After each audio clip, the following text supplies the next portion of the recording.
Miquéias, está acontecendo um caos na Guatemala.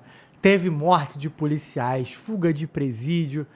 Porra, vamos fazer essa mudança aqui, já jogo pra você, pra deixar esse panorama aí pra gente, pra nossa rapaziada entender aí o que tá acontecendo. E depois a gente traz aí paralelos, né, do que a gente vê aí no Brasil. Enfim, com você, meu irmão. Eric, a Guatemala recentemente elegeu um novo presidente que disse que iria lutar contra a corrupção e atuar contra o crime organizado. Aparentemente, ele começou algum tipo de movimentação que tirou privilégios dos presos, e isso levou a uma rebelião dentro de pelo menos três presídios na capital guatemalteca, é assim que se fala. Essa rebelião iniciou ali no dia 17, três presídios, chegamos a ter aí 8 policiais mortos nesse cenário todo. O governo do país fala que já conseguiu retomar o domínio desses presídios, mas decretou estado de sítio por 30 dias no país inteiro. Isso por quê? A gente tem aí que quem deu asas a essa rebelião foram dois grupos, o Barrio 18 e o Mara Salvatrucha, conhecido também como MS-13, que atua não só na Guatemala, mas no México, El Salvador e até dentro dos Estados Unidos, eles possuem células por lá. Inclusive, o MS-13 foi classificado aí como um dos cartéis terroristas pelos Estados Unidos. Então, aparentemente, o presidente o presidente da Guatemala acredita que o negócio não vai parar pelos presídios. Decretou esse estado de sítio para que o exército possa ir para as ruas combater esses criminosos antes que a coisa escale. E é interessante a gente traçar um paralelo com o Brasil, porque quando no Brasil nós temos os presos, principalmente organizados pelo PCC, reclamando de condições carcerárias, querendo transferência de seus líderes, isso resultou, pelo menos em duas ocasiões, em cenários de caos, principalmente no estado de São Paulo. Em 2006, o PCC deu um salve geral por conta de mais condições no presídio, que resultou em 59 mortes. E depois, também em 2012, por ordem do Tiriça, o endereço de vários policiais foram levantados, e esses policiais foram executados em casa ou a caminho de casa, perto de casa, pelo menos 129 policiais executados em 2012 no estado de São Paulo. Então, o que a gente vê agora é que o presidente da Guatemala, observando esse tipo de movimentação, está querendo prevenir que isso aconteça também no seu país, principalmente considerando que o MS-13 tem essas mesmas práticas que as facções brasileiras. Por exemplo, em El Salvador, os Estados Unidos acabaram classificando o MS-13 como terrorista justamente porque ele usava também drones para atacar autoridades civis e militares de El Salvador antes de todo aquele aparato criado pelo Bukele. O MS-13 tocava o terror por lá literalmente. O presidente da Guatemala, percebendo que está indo para esse mesmo cenário, estabeleceu um decreto de sítio, estado de sítio. Isso significa basicamente o seguinte: que alguns direitos passam a ser limitados durante a vigência desse estado de sítio, que foi decretado aí por 30 dias. Dentre desses direitos, você tem restrições na liberdade de locomoção dos cidadãos, no direito de reunião, também no sigilo de correspondência, pode ter quebra de correspondência, quebra de sigilo telefônico, e também até algum nível de restrição à liberdade de imprensa, justamente porque, se o objetivo é evitar que o caos se instale, muitas das vezes algum tipo de informação sendo publicizada pode trazer desconforto à população ou atrapalhar essas operações, além também, óbvio, de prisões preventivas que não dependem de uma avaliação prévia do judiciário, mas podem ser depois julgados. O fato é que o que pode acontecer agora na Guatemala, se o presidente cumprir, né, tudo que ele vinha prometendo na sua campanha, é um novo Bukele, um Bukele 2.0 na Guatemala. A população de lá aparentemente está torcendo por isso, mas se de fato vai acontecer, é muito difícil a gente ter qualquer certeza. Mas a Guatemala está passando por um cenário muito delicado por conta dessa possibilidade, ou o presidente consegue resolver aí esse problema através desse estado de sítio, realmente partindo para cima da criminalidade, ou a gente vai ter aí um processo de guerra das facções cada vez mais intenso contra as forças da Guatemala, que já não era um país lá muito seguro. Muito bom, Miquel. Cop Túlio, que cenário de caos, hein? Você imagina como é que tá uma situação do país quando você começa a enfrentar o crime organizado. Aqui no Brasil, a gente vê talvez coisas parecidas quando a polícia vai pra cima de uma facção e aí a facção quer retalhar e aí morre policial. Agora, ir pra cima com essa força, com o Estado indo pra cima, o resultado é meio caótico, né? E eu já vi, inclusive, muitos especialistas defendendo que é por isso que não pode ser feito as coisas de uma vez só. Porque quem sofre é a população. O que você pensa, Coab Túlio? Éric, já estive na Guatemala alguma dezena de vezes, já estive na El Salvador também diversas vezes. E o que eu vi lá realmente eu já tenho... A última vez que eu estive na Guatemala tem 2 anos. Lá é o seguinte, você fica no hotel e o pessoal do hotel te recomenda, não saia sozinho à noite, não vá andar, não vá caminhar nas ruas à noite, porque aqui é muito perigoso, especialmente para você que é gringo, não faça isso. Se você vai andar em postos de gasolina, você passa por lojas de conveniência, você vê seguranças armados com fuzil e com 12 pendurado nas costas. Isso estou falando de vigilantezinho normal de loja. Então eu acho que essa rebelião nos presídios aí da Guatemala foi um grande tiro no pé dos chefes das facções de lá. Por quê? Estão justificando, estão dando munição para o presidente buquelizar as prisões guatemaltecas, assim como foi feito em El Salvador. E o curioso, Eric, as pessoas não sei se elas têm esse conhecimento, essas gangues, Malva Salvatrucha, principalmente a MS, surgiram fora da Guatemala e fora de El Salvador. Elas surgiram nos Estados Unidos pelos imigrantes que fugiram dos seus países para tentar uma vida melhor e lá resolveram partir para o crime e criaram essas gangues fortíssimas, mandaram muito dinheiro para esses países e retornaram, alguns foram deportados e restabeleceram-se no país, querendo dominar o país. A população já está de saco cheio, a população já está cansada de ser refém e eu acredito que em breve será buquelizado, a Guatemala será buquelizada e eu torço muito por isso, Eric. É isso, Batata. Vamos lá, quero te ouvir. Rapaz, eu faço algumas comparações de dados e agora eu quero mudar bastante o cenário aí. Alô, meu garoto catedrático, chega pra cá, senta pra cá, bota sua cadeirinha mais pra cá e preste atenção. Eu vou falar baixinho pra vocês prestarem atenção. O Eric, eu posso fazer esse bate-bola contigo? À vontade, irmão. Você sabe qual é a população hoje, a população do Rio de Janeiro, do estado do Rio de Janeiro? Mais ou menos aí, da última vez que eu conferi, uns 16 a 17 milhões de pessoas. Isso aí, muito obrigado. A população da Guatemala é 18 milhões. É o estado do Rio, praticamente, né? Isso aí. Você sabe qual é a população carcerária hoje da Guatemala? Não sei. 24 mil. 24 mil. E a população carcerária do estado do Rio de Janeiro? 44 mil. Olha como é que são as coisas. É o dobro e eu aposto com você que tinha mais gente que tinha que estar preso e não tá. Não, é o dobro e a gente sabe como funciona o pagode aqui. Todo mundo entende o game. Porra, os caras, assim, tem gente presa? Tem, mas nego solta legal. Vocês sabem que solta, porra. Polícia prende, a gente não consegue prender um cara que esteja faccionado. Nós não conseguimos prender um cara assim.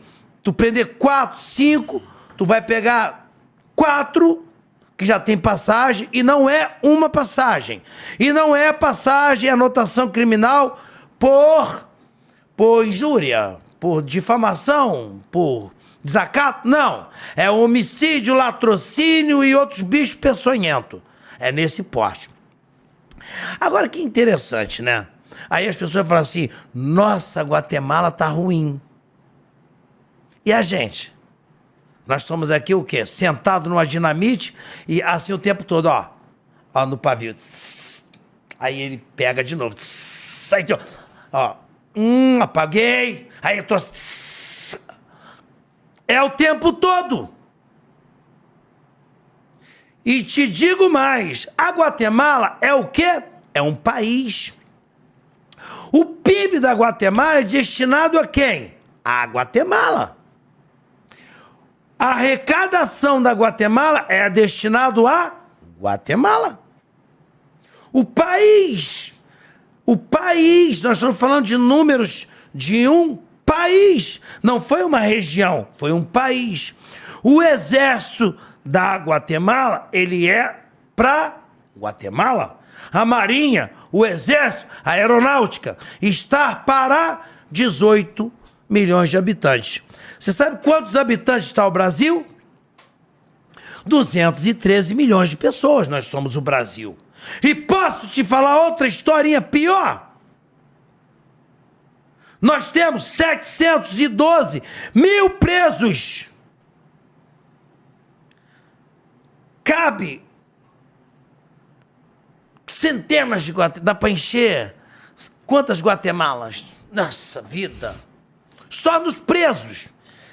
Só de presos. A nossa população carcerária é estupidamente grande. E a nossa estrutura, talvez, pior do que a Guatemala. Comparação.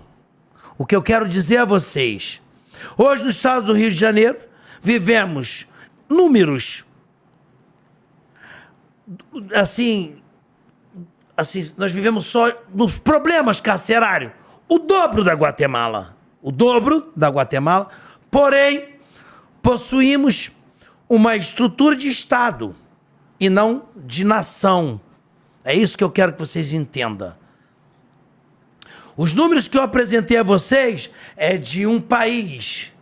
E os números que eu apresentei a vocês aqui é de um estado do Rio de Janeiro, onde nós temos 430 milhões de arrecadação e é enviado para a União e é devolvido somente 29 milhões. Essa porra não pode dar certo. Se vocês acham que é preocupante e que é alarmante o que se ocorre na Guatemala, olha, rapaz,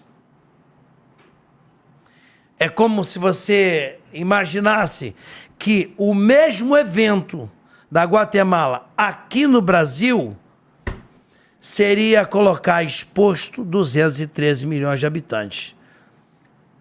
Seria o inferno.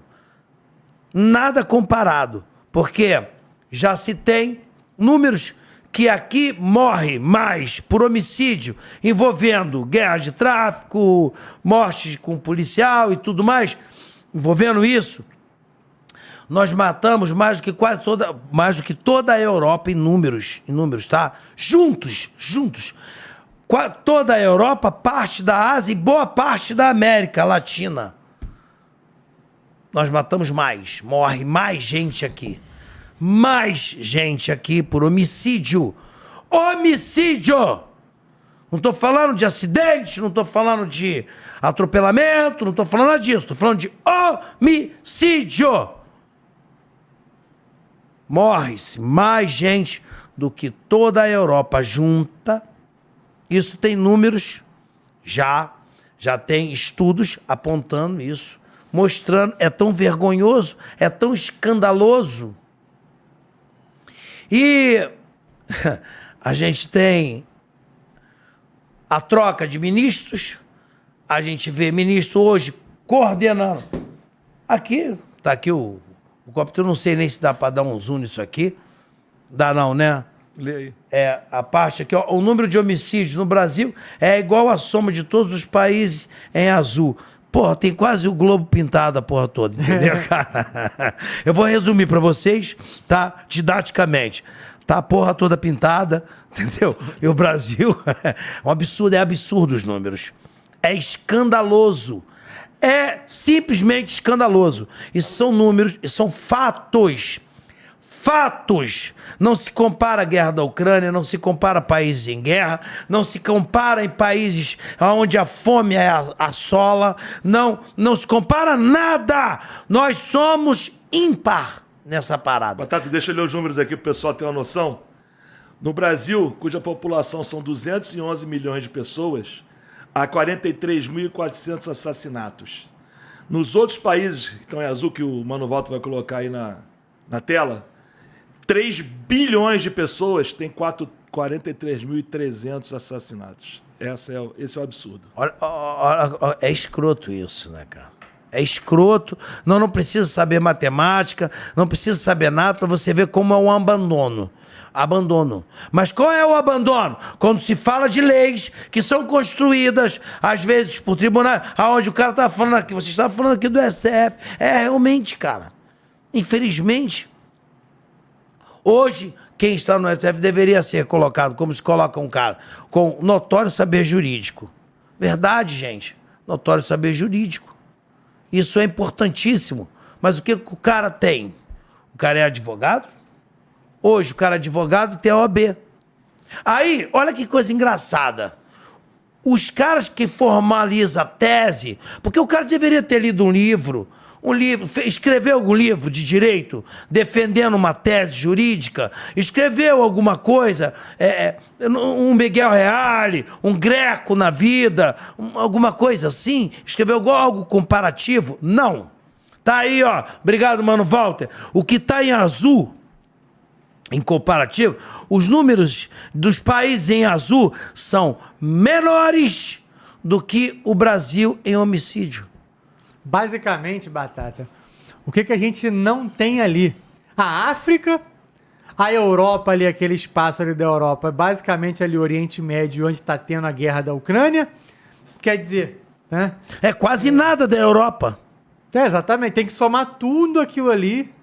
O continente europeu praticamente está todo englobado lá em azul, pô. E o norte-americano eu sou burro pra cacete, mas geografia o papai, eles cobravam, olha lá. E pega a Oceania também, a Austrália. A Oceania ali, pô, rapaz. faz parte do continente asiático? Não faz não. Não faz não? É o quinto continente. Tem a Ásia como continente depois. Não, ali o continente asiático, ali pintado ali também? Não, tá pintado. A Ásia inteira, mas é que tu falou assim, a Oceania que faz parte do continente asiático. Ah, não. Aquela lá embaixo, a Austrália... São ilhas, pô, da Oceania, é um continente à parte, é um quinto continente. Desculpa, pô. Não, peraí. Aí tu tá me sacaneando. Maneira que foi na hora que ele falou, não, geografia eu entendo. Não, mas geografia... Não, realmente, mas aí o continente asiático pintado ali. O asiático tá assim. Tá pintado ali, pô. A Europa e a Ásia inteira. Não, ali. Oceania, pô, são ilhas. Não faz isso comigo, tu vai me esculachar, pô. Então, o que eu tô falando pra vocês são números assustadores, onde a gente fala de reações de outros países, onde tem o desdobramento contra a marginalização, tentando segurar a marginalidade, segurar as facções. E aqui nós não tomamos nada posicionado, uma direção. Não tomamos. Por quê? Porque quem deveria mudar as leis são colocados de forma a não ter realmente um conhecimento ou entendimento capaz. Só pode ser isso. Não existe explicação. Como eu posso entender que o cara não tem notório saber jurídico? O que é o notório? O cara é a comprovação legitimada por títulos. O cara não tem mestrado, não tem doutorado, não tem nada. Olha que coisa engraçada. Aí você vai lá, faz uma defesa de uma tese em cima de um posicionamento de um doutorado, de um mestrado, um mestrado normal. Como todo mundo faz defesa, qualquer jurista faz isso em cima de um estudo. Mas aí o cara que julga, porra, é quem? O cara não tem noção desta merda. É botar a nossa bancada pra julgar a prova de juiz oral. Bota o cara aqui na frente. Fala aí, meu irmão. Eu vou perguntar a ele, quem foi Patati Patatá? Aí o cara, porra, Patati Patatá eu não sei. Não sabe, tá reprovado. Sai. Basicamente o que você tá dizendo é o seguinte, né? Numa banca de doutorado, quem vai julgar quem tá ali são outros doutores. O mínimo! Agora imagina Vamos pegar esse doutor que tá lá na banca de doutorado, né, para formar outros doutores. Esse cara, em algum momento, vai escrever uma peça jurídica num processo que pode vir parar no STF. Aí quem vai julgar esse doutor que forma doutores, talvez ele seja, né, pós-doc, vai ser um cara que nem passou numa prova de juiz. Não tem mestrado, não tem pós-graduação, não tem doutorado, nem a OAB passou da primeira vez. O grande feito que o colocou lá como saber jurídico foi ser advogado do Lula. É porque, Eric, notório saber jurídico. Notório é a senso comum. Nota-se que ele tem saber jurídico. Esse notório, a palavra notório é a senso comum. É que todo mundo olha e fala assim, porra, o cara entende mesmo. Porra, o cara é bom. O cara é bom. Notório saber jurídico. Pronto. Pô, o cara não tem nada. Aí fica fazendo isso aí, ó. Acaba aonde nós estamos hoje. Uma população carcerária estupidamente... E outra coisa, tá, gente? O dia que o Brasil tomar vergonha e fizer mais 30 presídios, eles já estão cheios, tá? Existe já um estudo aonde 28%, 30% da carceragem vive hoje estagnada, precisando de um aumento de 30% hoje de locações. E se isso aumentar hoje, já entra no déficit. Ou seja, ele já entra entupido, já na merda, tendo que entrar no mesmo processo para construir de novo. Isso é lógico? Lógico, é só você pegar os números que você enxerga todos os dias. Olha, gente, ou vamos brigar para que isso aí mude e vambora, senão, meu irmão, é choradeira e choradeira, puta merda. Porra, muito bom, Batata. E sabe o que tem acontecido também, Batata? Aqui no Brasil, que a gente poderia estar caminhando para resolver esses problemas, né? Mas como a gente... Enfim, é o Brasil. Aliás, deixa eu tirar um desabafo aqui. Essa imagem, bata o Batata, Mano Walter. Essa imagem, obrigado por ter colocado ela aí. Eu acho que eu vou usar essa imagem todas as vezes em que a gente fala aqui no programa, seja na geopolítica ou na segurança pública, que o Brasil não dá para comparar, que isso aqui é uma terra incivilizada, que não dá para comparar a segurança pública dos Estados Unidos e da China e da Rússia com a do Brasil, porque isso aqui é uma selva a céu aberto. Porque isso aqui é um manicômio. Aí as pessoas falam, isso como é complexo de vira-lata. O Eric é complexo de vira-lata. Meu irmão, olha isso. Eu não preciso comparar com os Estados Unidos, com Rússia, com China, porque pode pegar todos eles, juntar com a Europa, juntar com a Ásia. Países em guerra declarada. A não ser ali no caso ali do Oriente Médio com a guerra da Ucrânia, ali, aquela regiãozinha ali, que realmente tem um monte de guerra. Meu irmão, tu pode juntar todos os outros continentes. Só perde este lugar amaldiçoado que é o Brasil e a América do Sul, como você pode ver, porque a gente não tá sozinho, não. Esse lugar, e a África ali também. A África, na verdade, vive em guerras até piores. São países que, assim, é guerra na hora que você acorda, na hora que você vai dormir. Então é meio caótico. Existem lugares na África que ainda estão tentando sair daquelas... Sei lá, não gosto de usar essas expressões, né? Mas daquelas amarras coloniais, né? Que a gente aqui no Brasil já largou há muitos séculos, né? Então não tinha nem justificativa para estar como tá. Mas a África ainda tem, né? Porra, até outro dia ainda tinha país europeu que estava tirando tudo que os caras tinham, né? Então isso aí precisa ser dito.